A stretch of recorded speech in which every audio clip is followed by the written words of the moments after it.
بسم اللہ الرحمن الرحیم۔ السلام علیکم پیارے دوستو۔ موسیٰ علیہ السلام کے پاس ایک بندہ آیا اور کہا کہ میں غریب نہیں ہوتا، اللہ کے نبی میرے پاس مال زیادہ ہے، آپ کوئی شفقت فرمائیں۔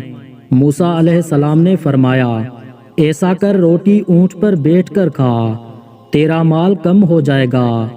نبی کا حکم تھا۔ اس نے کہا ٹھیک ہے۔ اس نے کھانا اونٹ پہ سفر حضر میں پہلے دسترخوان بچھاتا تھا، اب جہاں بھی جاتا اونٹ پر بیٹھ کر کھاتا۔ کچھ عرصہ بعد آیا، کہنے لگا سرکار مال تو اور بڑھ گیا۔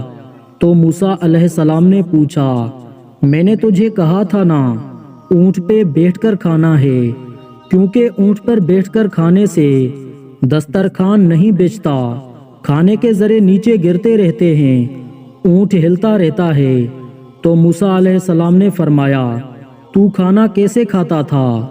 اس نے کہا، میں نے کپڑا سلوایا تھا، آگے اونٹ کے کوہان کے ساتھ لکڑیاں باندھ کر گلے میں کپڑا باندھ لیا، جب بھی کھانا کھاتا تو اس کے ذرے گرتے اور پھر وہ ذرے اکٹھے کرتا اور پھر ایسی بل تلاش کرتا جو کیڑے مکوڑوں کا بل ہوتا تھا، ان کے سامنے وہ ذرے ڈالتا تھا۔ فرمایا تو قیامت تک ایسا کرتا رہے، کبھی فقیر نہیں ہو سکتا، کیونکہ تو کھاتا بھی ہے، کھلاتا بھی ہے اور رزق کی قدر بھی کرتا ہے۔ پیارے دوستو، آپ کو یہ چھوٹی سی ویڈیو کیسی لگی؟ کمنٹ باکس میں اپنی رائے کا اظہار ضرور کریں۔ خدا حافظ۔